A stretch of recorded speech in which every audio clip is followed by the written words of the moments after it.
മുണ്ടക്കൈ ചൂരൽമല ദുരന്തത്തിൽ മരണമടഞ്ഞ 266 പേരാണ് പുത്തുമലയിലെ പൊതുശ്മശാനത്തിൽ ഒന്നിച്ച് അന്ത്യനിദ്ര കൊള്ളുന്നത്. ഹൃദയഭൂമി എന്ന് പേരിട്ട ഇവിടെയാണ് നാളെ സർവമത പ്രാർത്ഥനയും പുഷ്പാർച്ചനയും മറ്റു ചടങ്ങുകളും. ജാതി മത ഭേദങ്ങൾക്കപ്പുറം തിരിച്ചറിഞ്ഞവരും തിരിച്ചറിയാത്തവരുമെല്ലാം ഇവിടെ നിത്യനിദ്രയിലാണ്. CV അനുഭവ് തയ്യാറാക്കിയ റിപ്പോർട്ട്. മുണ്ടക്കൈ ചൂരൽമല ദുരന്തത്തിൽ ജീവൻ നഷ്ടമായ 268 പേർ അന്ത്യവിശ്രമം കൊള്ളുന്നത് ഇവിടെയാണ്. പുത്തുമലയിലെ ഈ ശ്മശാന ഭൂമിക്ക് ഹൃദയഭൂമി എന്നാണ് ഈ നാട്ടുകാർ പേരിട്ടിരിക്കുന്നത്. കാരണം ഈ നാടിൻ്റെ ഹൃദയം ഇവിടെ തന്നെയാണ് തുടിക്കുന്നത്. ഇവിടെ മുഹമ്മദ് അലിയും ഹരിയും ബീരാനും അതുപോലെ തന്നെ ഷീബയും നിവേദും ധ്യാനും ഒക്കെ അടുത്തടുത്ത് തന്നെ അന്ത്യവിശ്രമം കൊള്ളുകയാണ്. അതിനൊപ്പം തന്നെ തിരിച്ചറിയാത്ത പലരുടെയും മൃതദേഹാവശിഷ്ടങ്ങൾ ഇവിടെ നമുക്ക് കാണാൻ കഴിയും. ഇതാരുടേതാണെന്നറിയില്ല, പക്ഷേ അവരുടെ പരിശോധനാ ഫലത്തിന് വേണ്ടി കാത്തിരിക്കുന്ന അല്ലെങ്കിൽ അന്ന് പരിശോധനാ ഫലത്തിനായി എടുത്ത സാമ്പിളിൻ്റെ നമ്പറാണ് ഇവിടെ രേഖപ്പെടുത്തിയിരിക്കുന്നത്. പലരും അന്ത്യാഞ്ജലി അർപ്പിക്കാനായിട്ട് ഇവിടെ എത്തിച്ചേരുന്നുണ്ട്. ചേട്ടൻ്റെ ആരാടാ? അത് അനിയൻ. കാണാൻ കഴിഞ്ഞു അവസാനമായിട്ട് അനിയൻ്റെ 8ാമത്തെ ദിവസം കിട്ടിയത്. തിരിച്ചറിയാൻ പറ്റിയില്ല. പിന്നെ DNA വന്നോ, അമ്മേൻ്റെ അത് DNA വന്നത്. ഇവിടെ ഒരു ചെറിയ കല്ലറയിലെ കാഴ്ച കൂടി കാണിക്കാം. 3 സഹോദരന്മാർ അന്ത്യവിശ്രമം കൊള്ളുന്നത് ഇവിടെയാണ്. നിവേദും ധ്യാനും ഇഷാനും മേപ്പാടി ചുരുളിമലയിൽ അനീഷിൻ്റെ മക്കളാണിവർ.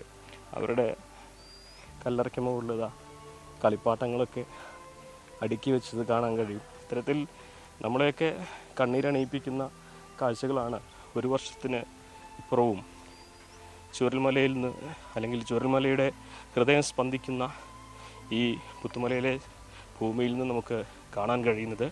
ഇവിടെ ഇനിയും ഒട്ടേറെ കാര്യങ്ങൾ ചെയ്യാനുണ്ടെന്നാണ് ജില്ലാ പഞ്ചായത്തും അതുപോലെ MLA ഒക്കെ പറയുന്നത്. അവിടെ DNA ടെസ്റ്റിലൂടെ ഐഡൻറ്റിഫൈ ചെയ്യപ്പെട്ട് ഓരോ കുടുംബം പല സമയത്ത് അവിടെ വരുമ്പോൾ അവരാ കുഴിമാടത്തിൻ്റെ മേലെ കമിഴ്ന്ന് കിടന്ന് കരയുന്നത് ഞാൻ കണ്ടിട്ടുണ്ട്. ഈ ഭൂമി വല്ലാത്തൊരു വേദനയുടെ അംശമാണ്. എന്തുകൊണ്ട് ഹൃദയഭൂമി എന്ന പേര് വെച്ചു എന്നതിന് അതിൽ പരം അല്ലെങ്കിൽ അതിനപ്പുറം ചേരുന്ന മറ്റൊരു പേര് ഈ നാടിനില്ല എന്ന് തന്നെയാണ് എല്ലാവരും ഒരുപോലെ പറയുന്നത്. പൊതുശ്മശാനം എന്നതിനേക്കാൾ അപ്പുറം ഹൃദയഭൂമി എന്നുള്ളൊരു പേര് എല്ലാവരുടെയും കൂടി ആലോചിച്ച് കൊടുത്താണ്. അപ്പോൾ അവരുടെ ആളുകളുടെ നമ്മളിൽ നിന്നില്ല മരണപ്പെട്ടു പോയ എല്ലാ ആളുകളുടെയും ഫോട്ടോസ് എല്ലാം നമ്മൾ സംഘടിപ്പിച്ചു. അത് അവിടെ വയ്ക്കും. ഇവിടെയാണ് സർവമത പ്രാർത്ഥനയും മറ്റ് ചടങ്ങുകളൊക്കെ തന്നെ ഒരുക്കിയിട്ടുള്ളത്. അതിനുശേഷം ഓരോ കല്ലറകളിലെത്തി അവർ അന്ത്യാഞ്ജലി അർപ്പിക്കും. അതിനൊപ്പം തന്നെ ആരുടേതെന്ന് തിരിച്ചറിയാത്ത ഒട്ടേറെ അവശേഷിപ്പുകളും ഇവിടെയുണ്ട്. അവിടെയെല്ലാം മറ്റുള്ളവർക്കൊപ്പം തന്നെ ഓർമ്മകൾക്ക് മുമ്പിൽ അവരുടെയും ആദരമർപ്പിക്കും.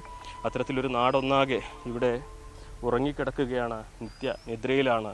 അത് ഈ നാടിൻ്റെ വേദനയാണ്.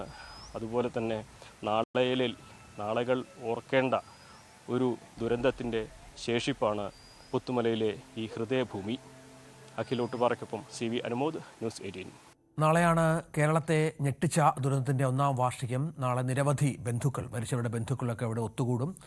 പ്രാർത്ഥനകൾ ഉണ്ടാകും. നിരവധി അനുസ്മരണ ചടങ്ങുകളും ഈ പ്രദേശത്തിൽ സംഘടിപ്പിച്ചിട്ടുണ്ട്.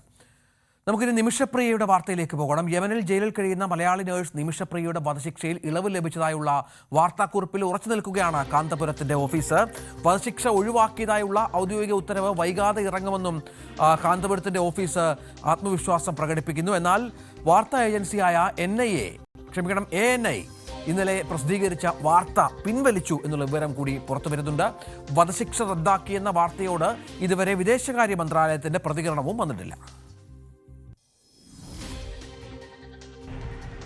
നിമിഷയുടെ മോചനവുമായി ബന്ധപ്പെട്ട ശ്രമങ്ങൾ ഊർജിതമായി തന്നെ മുന്നോട്ട് പോകുന്നു എന്നാണ് കാന്തപുരത്തിന്റെ ഓഫീസ് അറിയിക്കുന്നത്. കഴിഞ്ഞ ദിവസം പുറത്തുവിട്ട രീതിയിൽ തന്നെ നിമിഷയുടെ വധശിക്ഷ ഉറപ്പാക്കിയെന്നത് സംബന്ധിച്ച കൃത്യമായ ഉറപ്പ് യമനിൽ നിന്ന് ലഭിച്ചതായും അദ്ദേഹം വ്യക്തമാക്കുന്നു. ഇക്കാര്യത്തിൽ ഔദ്യോഗികമായ എഴുത്തുകുത്തുകൾ അല്ലെങ്കിൽ മറ്റു കത്തിടപാടുകൾ വൈകാതെ നടക്കും. ഇത് സംബന്ധിച്ചുള്ള ഉത്തരവിറങ്ങും എന്നും അദ്ദേഹം വ്യക്തമാക്കുന്നുണ്ട്. ചില ആശയക്കുഴപ്പങ്ങൾ ചില കോണുകളിൽ നിന്നും ഉയരുന്നെങ്കിലും അത്തരം ആശയക്കുഴപ്പങ്ങൾക്കുള്ള യാതൊരു സാധ്യതയും നിലവിലില്ലെന്ന് അദ്ദേഹം അദ്ദേഹം വ്യക്തമാക്കുന്നു. നേരത്തെ മരണമുനമ്പിൽ നിന്നാണ് അല്ലെങ്കിൽ തൂക്കുകയറിൽ കയറുന്നതിന് തൊട്ട് മുമ്പാണ് ഒരു അനുകൂലമായ ഉത്തരവ് യമനിൽ നിന്നും പുറത്തു വന്നത്. ആ ഉത്തരവിന്റെ അടിസ്ഥാനത്തിൽ പിന്നീട് വധശിക്ഷ ചെയ്യുന്നതിനുള്ള ഒരു തീയതി നിശ്ചയിക്കപ്പെടുകയുണ്ടായില്ല. അതുകൊണ്ട് തന്നെ വധശിക്ഷ ഒഴിവായി എന്നാണ് അദ്ദേഹം വ്യക്തമാക്കുന്നത്, കാന്തപുരത്തിന്റെ ഓഫീസ് വ്യക്തമാക്കുന്നത്. ഒപ്പം രണ്ട് തരത്തിലെ കാര്യങ്ങളിൽ ഇപ്പോൾ ചർച്ചകൾ പുരോഗമിക്കുകയാണ്. ഒന്ന്, ദിയാദനം നൽകി ഈ ശിക്ഷ ഒഴിവാക്കുന്നതിനുള്ള ചർച്ചകളാണ്. അതിന് ഈ മരിച്ച തലാലിന്റെ കുടുംബത്തിലെ മുഴുവൻ ആളുകൾക്കും ഒരു ഏകരൂപത്തിലുള്ള അഭിപ്രായം ഇപ്പോഴും ഉരുത്തിരിഞ്ഞിട്ടില്ല. സമവായം സൃഷ്ടിക്കുന്നതിനുള്ള നീക്കങ്ങൾ പുരോഗമിക്കുന്നു. അത് വൈകാതെ തന്നെ അത്തരം ഒരു സമവായത്തിലേക്ക് എത്തുമെന്നാണ് പ്രതീക്ഷ. തലാലിന്റെ സഹോദരൻ ഇപ്പോഴും ആദ്യ നിലപാട് പോലെ തന്നെ ഇത്തരത്തിൽ മോചനദ്രവ്യം വാങ്ങി ഈ ശിക്ഷ ഒഴിവാക്കുന്നതിനോട് യോജിക്കുന്നില്ല. അദ്ദേഹത്തെയും ഈ പണ്ഡിതരുടെ ഇടപെടലിൽ കൂടെ അല്ലെങ്കിൽ ഗോത്ര തലവന്മാരുടെ അടക്കം ഇടപെടലിൽ കൂടി പറഞ്ഞ കാര്യങ്ങൾ മനസ്സിലാക്കാൻ കഴിയുമെന്നൊരു പ്രതീക്ഷയാണുള്ളത്. മറിച്ച് ഈ മോചനദ്രവ്യം വാങ്ങി അല്ലെങ്കിൽ ദിയാദനം വാങ്ങി മോചനം അനുവദിച്ചില്ലെങ്കിൽ ഒരു നിശ്ചിത കാലയളവ് ജയിൽ ശിക്ഷ അനുഭവിക്കുക എന്നതാണ് മറ്റൊരു വഴിയായി മുന്നിലുള്ളത്. ഏതായാലും നിമിഷപ്രിയയുടെ മോചനവുമായി ബന്ധപ്പെട്ട നിലപാടിൽ ഉറച്ചു നിൽക്കുകയാണ് കാന്തപുരം. പക്ഷേ അപ്പോഴും വിദേശകാര്യ മന്ത്രാലയം ഇതുമായി ബന്ധപ്പെട്ട ഒരു വ്യക്തത വരുത്തുന്നില്ല എന്നതും ഈ വിഷയത്തിലുള്ള അവ്യക്തതയ്ക്ക് ഒരു കാരണമാകുന്നു.